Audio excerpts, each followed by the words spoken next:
September 1939. Germany invades Poland. On Wall Street, the mood is somewhere between funeral and panic. Hundreds of companies are trading for less than $1 a share, some of them already in bankruptcy.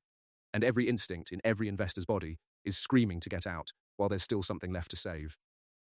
A 26-year-old named John Templeton does the opposite. He borrows $10,000 he doesn't have and tells his broker to buy 100 shares of every single stock on the New York and American exchanges, trading under $1 every one. No exceptions, no research into which companies were good. 104 companies, 37 of them already bankrupt. His broker thought he'd lost his mind.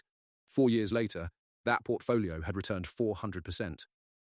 This is the story of the trade that built one of the largest investment fortunes of the 20th century, and the exact same pattern showed up again 81 years later, on a Tuesday in March 2020, and almost nobody recognized it the second time either.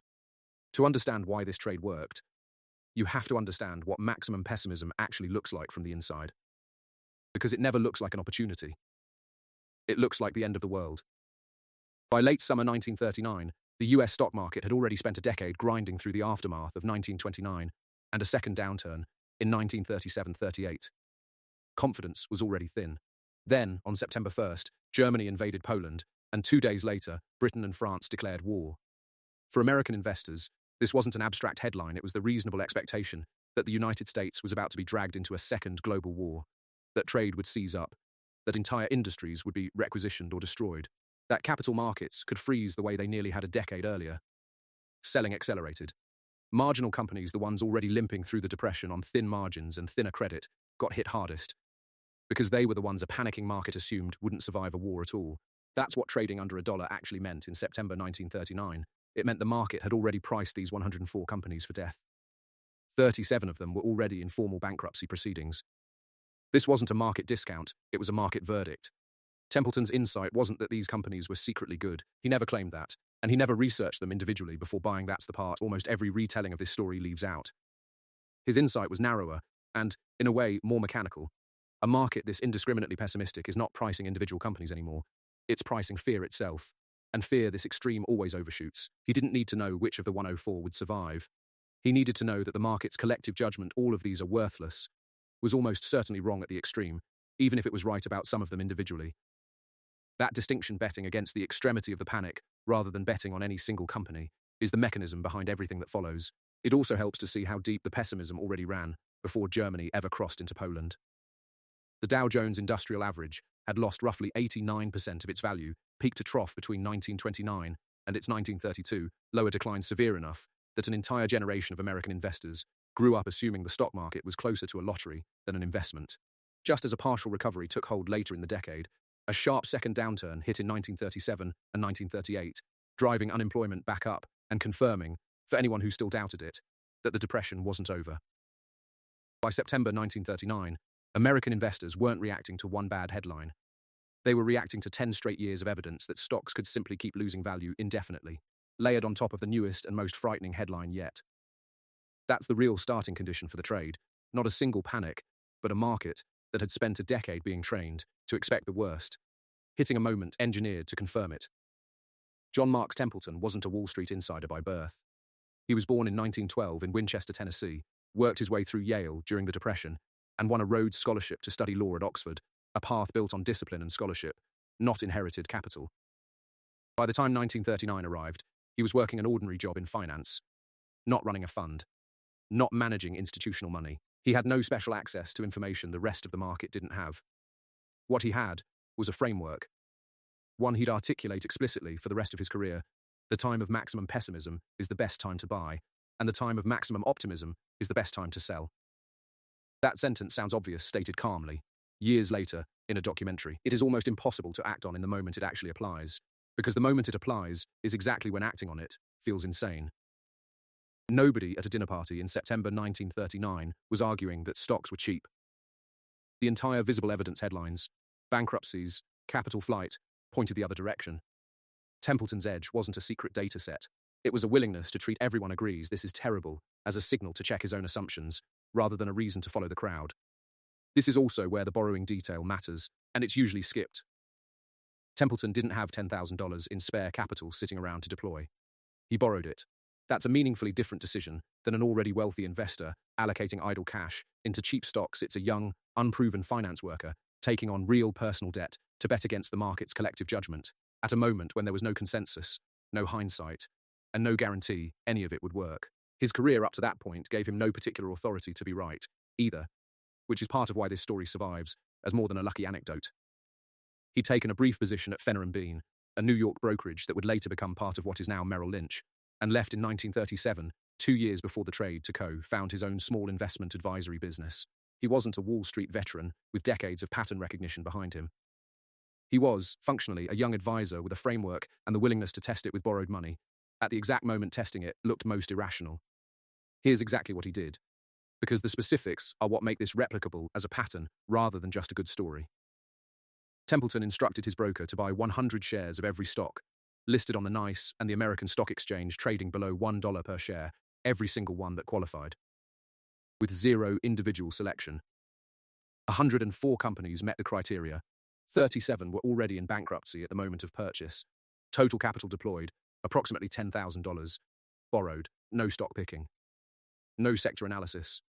No conviction that any specific one of the 104 was a hidden gem. The entire strategy was structural. Buy the whole basket of maximum pessimism stocks, except that some, maybe many, would go to zero, and let the ones that recovered carry the portfolio. This matters because it's the opposite of how most people imagine successful contrarian investing. The popular version of buy when there's blood in the streets implies you need to find the one undervalued gem everyone else missed. Templeton's version required no such skill. It required only the willingness to buy indiscriminately at the point of maximum fear and hold through the discomfort, which, it turns out, is a harder skill than stock picking, not an easier one. It's worth being precise about what already in bankruptcy actually means for those 37 companies, because it's not a small technicality. When a company files for bankruptcy, its stockholders sit at the very back of the line for whatever value remains, behind secured lenders, bondholders, and every other creditor, with a legal claim ahead of them. Buying stock in a company already in that position isn't a bet that the company is merely struggling, it's a bet that there will be anything left over for shareholders at all, after everyone with a stronger legal claim gets paid first. Templeton bought 37 of those bets simultaneously, alongside 67 companies in only slightly better shape, without picking favorites among any of them. Of the 104 companies, only 4 ultimately went to zero.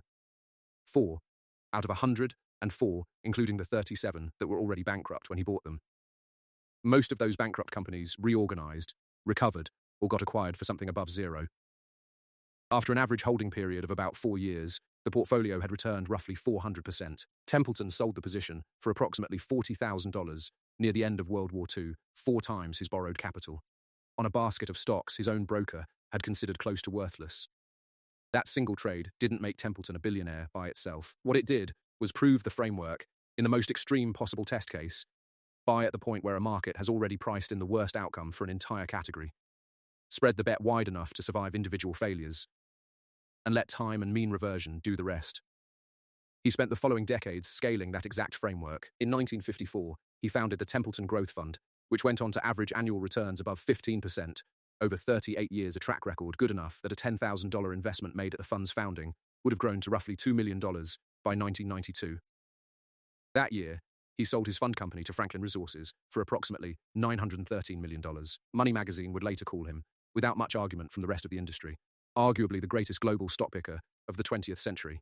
Templeton also became one of the earliest American fund managers to invest heavily outside the United States, becoming a recognized pioneer of what the industry now calls emerging market investing back in the 1960s, decades before emerging markets was a standard fund category most retail investors had ever heard of.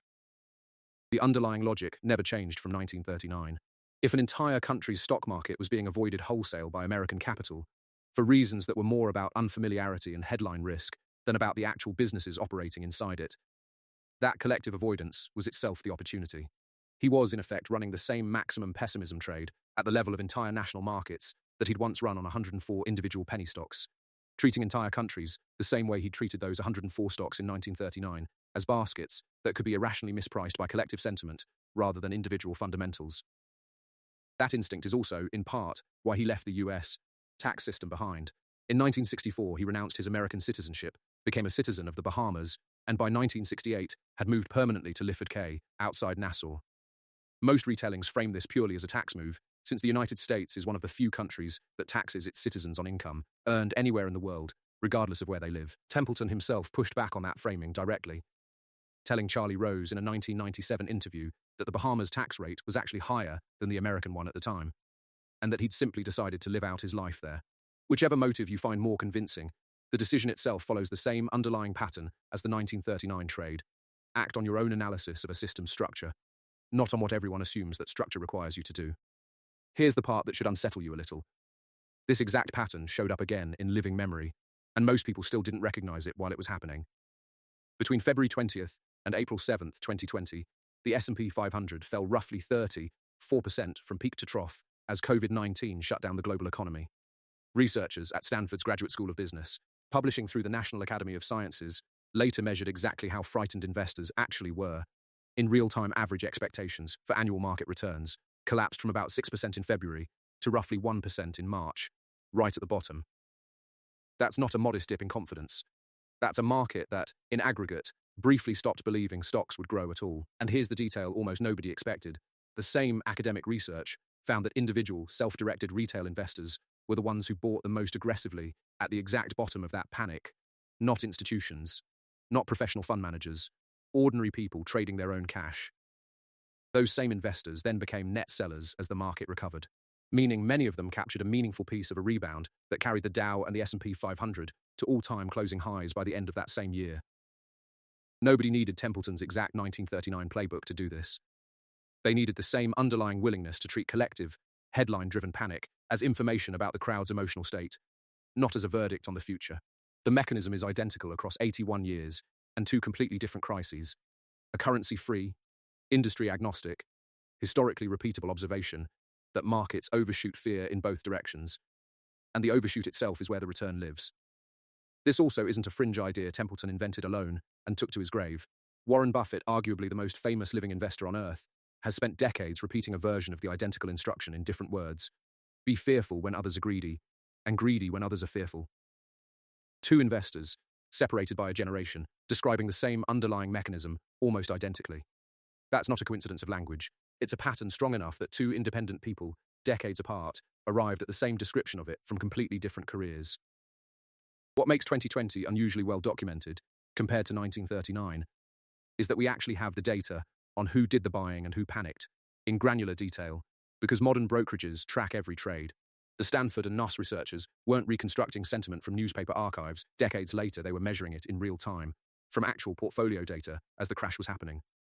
That's the closest thing economic history has to a controlled experiment on Templeton's exact thesis, run at a scale of millions of individual investors instead of one man and his broker. Templeton never claimed to know which of those 104 companies would survive. He didn't need to. He needed to recognize that a market pricing an entire category of assets as worthless is, more often than not, wrong at the extreme, and he needed the discipline to act on that recognition, while everyone around him was doing the opposite. That combination, recognizing maximum pessimism and having the discipline to buy into it, is worth more over a lifetime than any single stock pick, and it's a pattern that has now shown up, documented, in 1939 and again in 2020. It's worth asking directly why so few people actually do this, given how simple the framework sounds once it's explained calmly. Years later, the honest answer isn't intelligence. Templeton wasn't smarter than the rest of the market in September 1939. He had the same headlines everyone else had. The barrier is psychological, and it's the same barrier every single time. Acting against a crowd feels like being wrong, right up until the moment it's proven right. And by definition, you can never get that proof in advance. Losing money by following the herd feels survivable, because everyone around you is losing it too. Losing money by going against the herd feels like a uniquely personal failure, even when the underlying odds were identical. That asymmetry in how the same dollar of loss feels, depending on whether you lost it alone or lost it with everyone else, is most of what keeps this pattern rare instead of common, even after it's been demonstrated twice, 81 years apart, with real data both times. This isn't a suggestion to go buy penny stocks during the next panic. That's not what this channel is for. And Templeton's own approach required borrowing capital and accepting real risk that several of those 104 companies could have gone to zero. What's worth carrying forward is the pattern itself. Fortunes built during panic are rarely built by people who found a secret. They're built by people who noticed everyone else was reacting to the same fear and asked whether the fear itself had gone further than the facts justified.